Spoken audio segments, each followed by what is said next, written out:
Blah. Bletch is an evil fucking guy. Oh, Bletch is so evil. Here's how evil he is. We discussed this last time.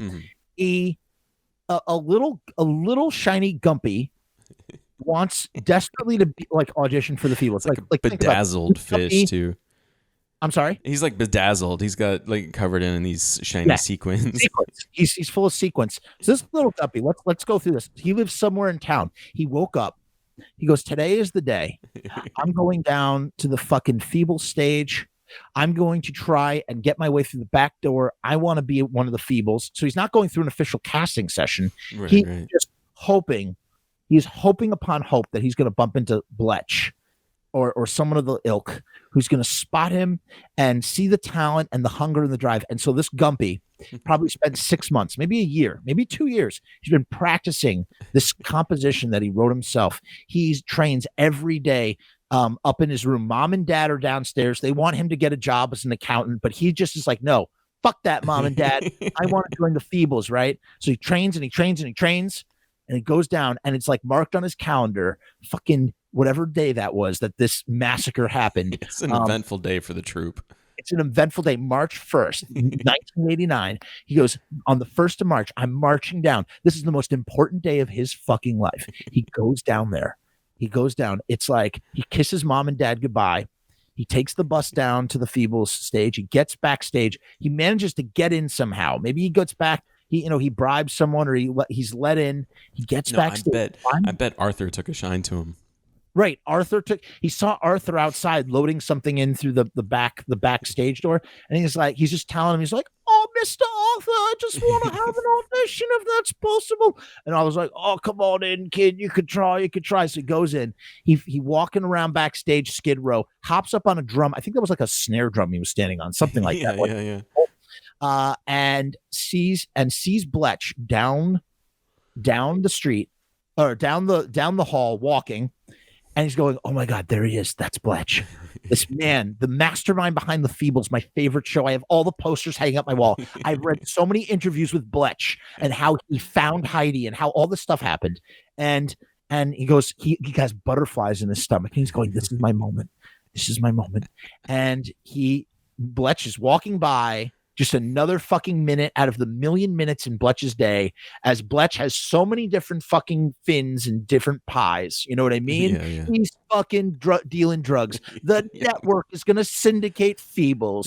He's got his side pussycat. He's got a golf thing where he needs to meet the warthog. He's worried about his latest title that's being shot, the porn title that's being shot in the basement. And all of a sudden he hears a voice, Mr. Bletch.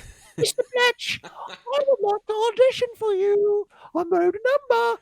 And Bletch takes one look, and the moment Bletch saw this Guppy, the moment the electricity in his brain and his synapses that would later be exploded everywhere on the stage by Heidi's giant machine gun connected in that instant and go, oh, Bletch.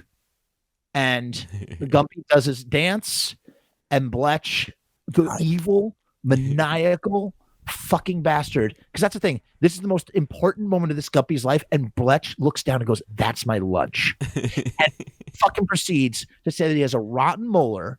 And this, out of the kindness of this Guppy's heart, he looks to check on this molar. You think a rich guy like Bletch would have fucking dental insurance. Why is he asking a Guppy who's fucking auditioning for him in the back of the backstage area to look at his rotten molar, as if that Guppy would even know what a rotten molar looks like?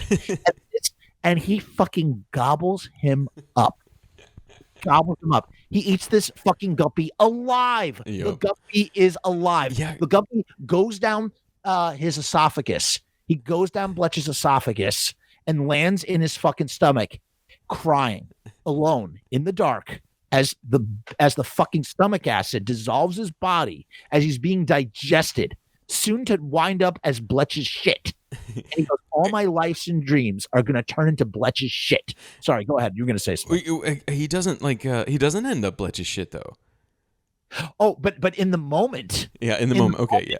In the moment of fear, in the moment of confusion. How did I get here? I woke up purpose this morning. I was going to go down. I was going to become part of the Feebles, and now I'm in Bletch's stomach. I'm part of Bletch now, and I'm gonna be dissolved and turned into his shit, and then he's gonna flush me down the toilet, and then I'm gonna mean nothing. I'm just gonna be shit in a sewer, eaten by a fly, and then I'm gonna get shit out again, and that's my whole miserable existence. And it's just like that's how evil Bletch is. Like he's moment ever into this. No, he's so evil because like as okay, so it would be shitty if Bletch had just walked by without noticing him or even yelled "fuck off, kid" or something like that. But as the producer of the biggest variety show on the night of their biggest night, he would have been well within his rights to be like, "Fuck off, I'm busy." But he said, "No, I'm going to pause here for a second. I'm going to build up this kid's hopes, and then I'm going to literally eat him. And then in about an hour, I'm going to throw him up on the golf course." Yeah, and that's how the story ends. Poor little Guppy guy. He's now delirious. It's been several hours in the dark. He's delirious. He's still alive. His face is half digested now. And he can hear Bletch talking the whole time. He hears everything that's being said. Oh, they're on a golf course. How I wish I could see the sun again. And I'll never see the sun again. The moment I entered the Feebles building was the last time the sun would hit my face, as I am now being digested slowly in this intestine. It's terrifying. And then what happens? Bletch throws him up. Throws the fucking Guppy up. And the Guppy comes out alive. He's still not dead, yeah. Not dead yet. He's in death throes. He comes out alive. And he goes, "Did I pass?" in his delirious state as his body is shutting down. That's right. His delirious state, he goes, "Did I pass you? I forgot what he said. That's right. And it's just the most beautiful A-B, because that's what a lot of these plots are not very.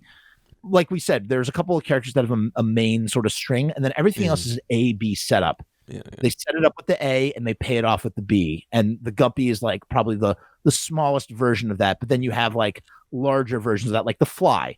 The Fly is a very simple setup. He's writing smutty stories. He gets his wings plucked off. And I love how he says they pluck off one of his wings, and Trevor goes, "Oh no, he's a left-wing reporter. We can't have any partisan politics and reporting." That's right. And so, of course, I have the quote. Hold on, I wrote that down. Oh, by the way, one of the lyrics in the sodomy song. Yeah. He writes, "Everyone's got an asshole." Yeah. Talking about like how great sodomy is. Yeah. He says, sorry, real quick. I don't need to thumb through notes. Blah blah blah. They lure the fly with poo. So Trevor says, right. He's like a big smelly poo, and the fly heard that and was like, lunch. So he goes in there and he goes, "We have a left wing." We can't. Here's what he says: "We have a left-wing reporter." After they literally rip off one of his wings. Yeah. We have a left-wing reporter. We can't have a biased press. It's just it's brilliant, man.